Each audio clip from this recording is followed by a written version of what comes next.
This is Mike Roth. Welcome to the Open Forum in the Villages podcast. In this show, we're going to talk to leaders in the community, leaders of clubs, and interesting folks who live here in the villages to give a perspective of what's happening here in the villages and information that I think all villagers should have. We hope to add a new episode most Fridays at 9 o'clock.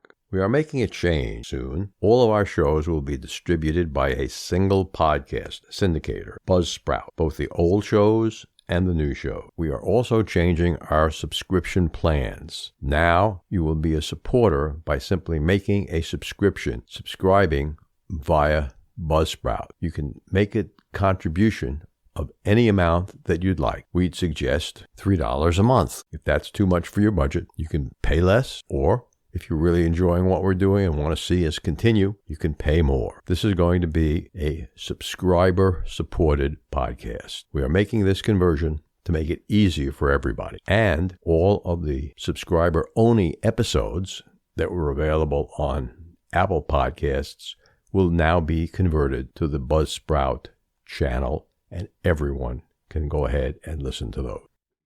I'm back with Jack O'Brien, and we're talking about his book, which is The Roundabout Way. The roundabouts are extremely common here in the villages.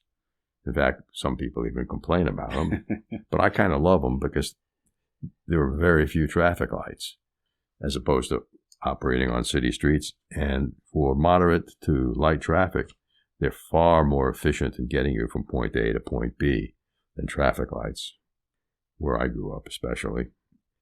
Some of the stories in your book, did you put verifiable facts into your stories? Yes, I did. In some cases, the facts are there to make the fictional part more believable, to frame it. I have a story, for example, one of my favorite stories is about a guy named Tedious Jones. And Tedious is probably the world's best jazz pianist ever, and he lives in the villages. And by the way, none of this is true. And he grew up in a place called Royal, which is true, and is very close to the villages. And Royal was a settlement of ex-slaves who were given their land, 40 acres and a mule, by General Sherman after he raised Atlanta and came down here to Florida. Mm-hmm. So I was able to mix in this story about Tedious Jones's heritage. And in fact, his mother meets a famous person, let's say. And meeting this famous person changes her life, and she passes that legacy on to him.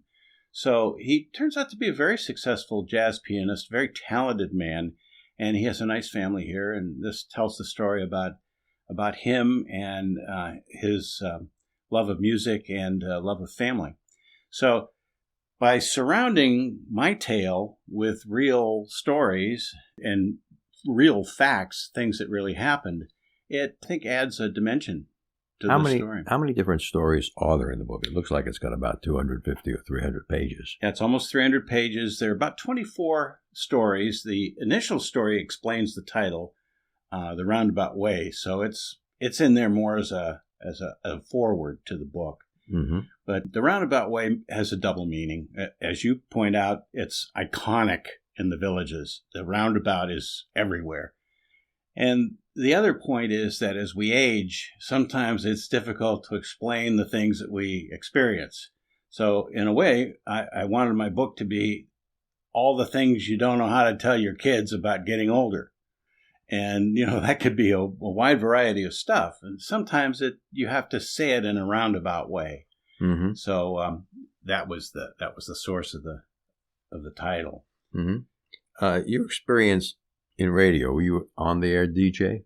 Yeah, I started as a DJ. I was 15 and pitched an idea for a show to a local station, and son of a gun, they accepted it and found a sponsor for it. And I one day found myself sitting there at the control board, sweating profusely and wondering what the heck had I done. And it got better and better, though. I enjoyed it just tremendously, and it was fun to learn how to think on your feet. It was fun to handle the The technology at the time, this It's all probably cartridges. yeah, it was tape cartridges and quarter-inch reel tapes, and you had to be pretty fast with your hand-eye coordination to produce a show. And a lot of that's changed now. When I look in the window down at Lake Sumter Landing, they're pushing buttons and the computer has everything in order. So it's much different. I would think they hopefully have made it easier to do. Yeah, and they put more work on the back end guy. And that's right. In production. The pre-production. Yes. But so, then I went from that into managing the station. Oh, so that's good. Yeah. What influence did being in radio have on the way you wrote your book? I think it had a great influence on my dialogue, because being in radio, it's all spoken word. So you have to really listen to how people handle conversations. How do people really sound? And so many writers will write a dialogue that may be stilted, or they might have difficulty switching from one kind of an accent, for example. If I'm in my book, for example, I'm writing about a guy who's from Ireland. So I need to express his speech in a way that sounds like he might have an Irish accent.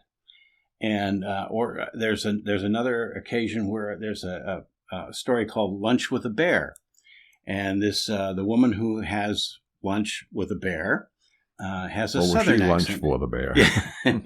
Well, she was fearless. She's quite a woman. And that's another thing about my characters. They're all people that I'd like to know. Do the characters transcend stories and go from one story to the next? I haven't done that yet, but some of the locations transcend the stories. There's a location called Strawberry Swamp that I've created. I was kind of laughing at one point about all the crazy names that they're using in their naming convention for the villages. The village of Chitty Chatty, for example. Yes, I met someone last night from Chitty Chatty. Yeah, and it's a very nice village. I mean, yeah, it's one of the few that only has one entrance and exit. Yeah, it's very unusual. And if you get to the end of it, you think to yourself, I just have to go back the way I came in. I can't see any other way out. Well, where would a name like that come from? Well, there might have been a creek nearby or something that it took its name from.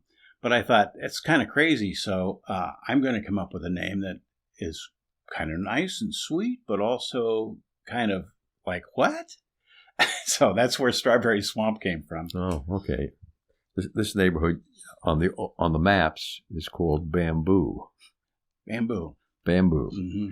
Well, that's an invasive plant, so who knows what was here 40 years ago.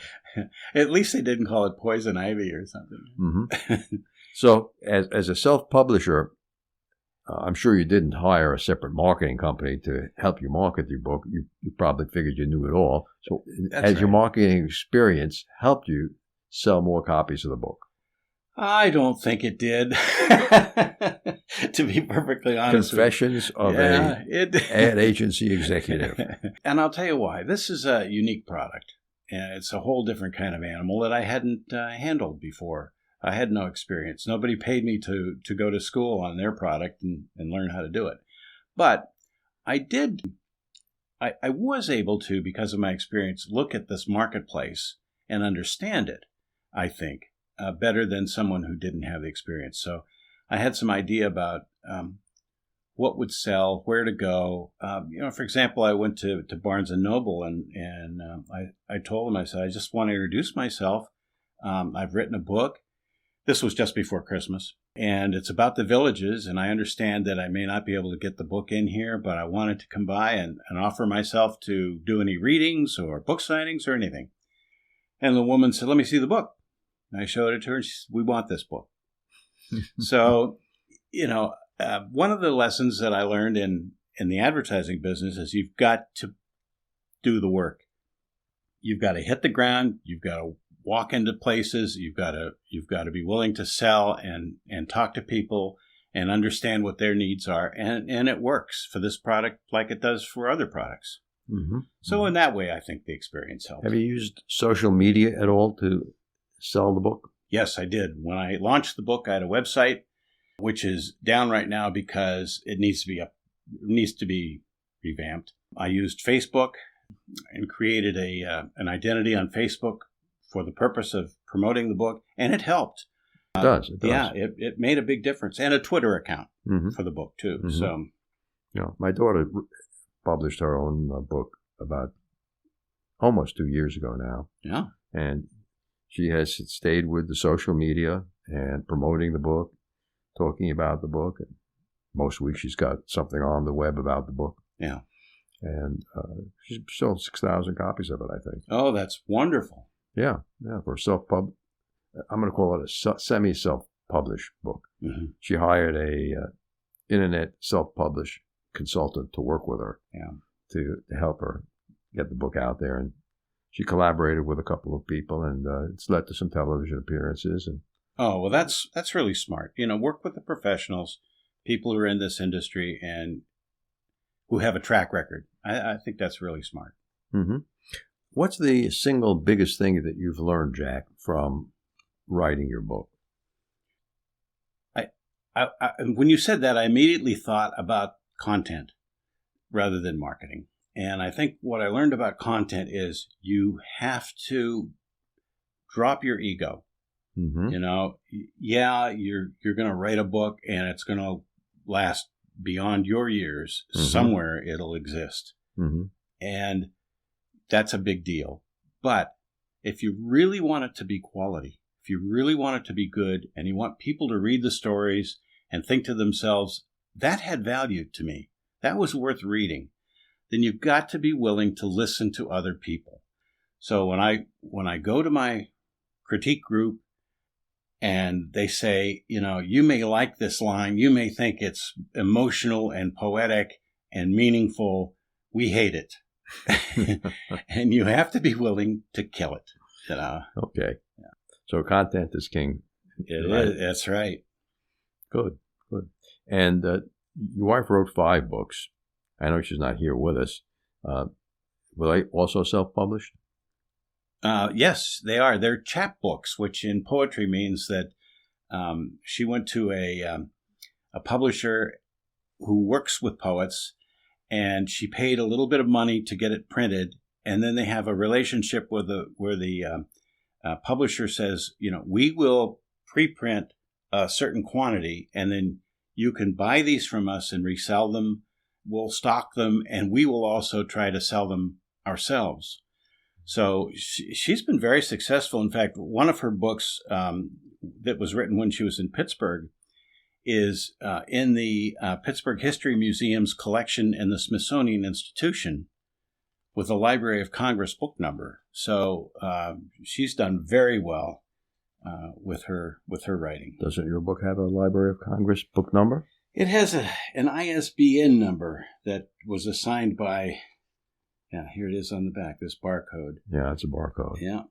But there's no Library of Congress number? No, I don't think Congress knows. Only the IRS knows I exist. Oh, okay.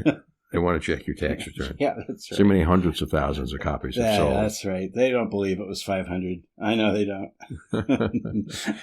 So, Jack, this book would have to be ruled as successful for you. Are you planning to write a sequel to it?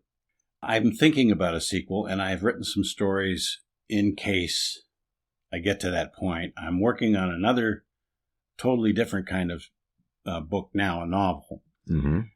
But I'm partial to these stories, and as time goes on and I get some additional ideas, I'm collecting them and writing them up and presenting them to the critique group.